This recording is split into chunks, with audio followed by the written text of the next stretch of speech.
আসসালামু আলাইকুম। এখন সকাল ৬টা বাজে। আমরা এখন ওয়ার্কিংয়ে যাচ্ছি। মানুষ চাইলে কি না পারে। আমরা যখন ওয়ার্কিং শুরু করছি তখন ৩-৪ জন লোক ছিল। আমরা সবাই মনে মনে ভাবি যে আমরা প্রতিদিন হাঁটতে বের হব, কিন্তু হাঁটা যে শরীরের জন্য কতটা উপকারী সেটা আমরা সবাই জানি না, এবং জানলেও সেটা আমরা করি না। হাঁটাহাঁটি শুরু শরীরের জন্য না, মনের জন্য অনেক উপকার। যারা ভাবতেছেন যে আমরা সকালবেলা ঘুম থেকে উঠে হাঁটতে পারবো না, তারা এটা ভুল ভাবছেন। যে আমরাও এটা ভাবছিলাম এক সময়, যে আমরাও সকালবেলা উঠে হাঁটতে পারবো না বা ব্যায়াম করতে পারবো না। এটা আমরাও মনে মনে অনেক ভাবতাম, কিন্তু আপনারাও ২-৩ দিন ট্রাই করেন, আপনারাও ইনশাল্লাহ পারবেন। আমরা যখন শুরু করছি তখন আমাদের লোক ছিল ২ থেকে ৩ জন, বা তার অবদান হলো আমাদের এই বড় ভাই তুষার হালদার। তার কথা বলার কোনো ভাষা নাই আজকে তার জন্য।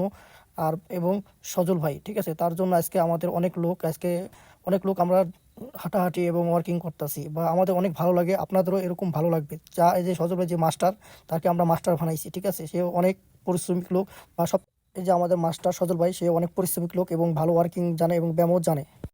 আমাদের পাশে থাকার জন্য সবচেয়ে বড় অবদান হলো তুষার ভাই, এবং সবাই একসাথে মিলেমিশে বড় ছোট সবাই থাকার জন্য কাজগুলো করা সম্ভব হচ্ছে। মাহবুব কাকে রাজা ভাই আমাদের অনেক সাপোর্ট দিচ্ছে।